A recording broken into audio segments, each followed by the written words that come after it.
Hi, this is Dr. Kathryn Dao reporting for Room Now. I'm here in sunny San Diego at the ACR 2023 meeting, and with me is Dr. Richard Stern. Richard, thank you so much for coming on with me. You're welcome, I guess.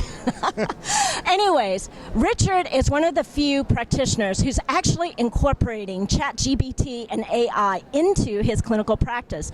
Richard, what have you done so far and what have you found helpful? I use ChatGPT for a lot of different things. Brainstorming, sometimes it's very helpful.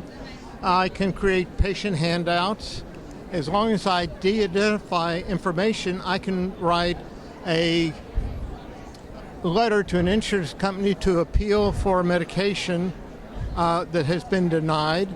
I can use it for all sorts of things. It's been incredible. I mean, you've been interviewed by a couple of magazines already, I understand. And especially, tell me about this case where the insurance denied your drug. Because, you know, we've all had to go through prior authorizations. We've had denials. We've done peer-to-peer. And it's frustrating. So tell me, Richard, what did you do? And what happened? Well, basically, again, I used de-identified information. And I described the patient's history. I described different papers supporting the use of a IL-1 inhibitor for chronic pseudogout inflammation, and I asked ChatGPT to compose an appeal to the insurance company, and it formatted everything, it put everything in a logical order, it included the references, and I had to go in and kind of tone it down a little bit. It was a little bit too gratuitous, but it worked. And I would have been able to do it without ChatGPT, but the amount of time it took was took me about 20 to 30 minutes, where it may have taken me a couple of hours to sit down and write and rewrite otherwise.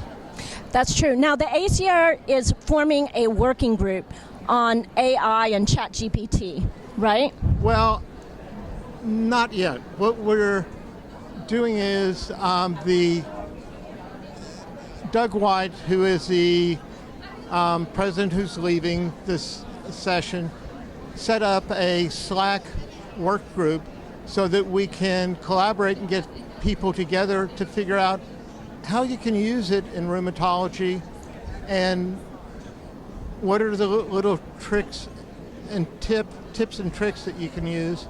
And so we're trying to get people together and pool people's experiences, and if we can get enough interest, then maybe we can get the ACR to form a group to provide resources to the average rheumatologist who doesn't really know how to use AI. So if you're interested in being part of this group and you are using ChatGPT or want to use ChatGPT or other AI into your practice, who should these people contact and be part of this and exciting movement at the ACR? Okay. I'd like them to send me an email to rlsternmd, that's rlsternmd@gmail.com, and we'll add you to the Slack group, and let's get some conversation going. Let's see what kind of data we can put together and educational materials we can put together for the average person. I think this is so exciting. And no, I'm not a bot, so you should really follow me at KDao2011 on Twitter. Richard, thank you so much for coming on with me. Thank you.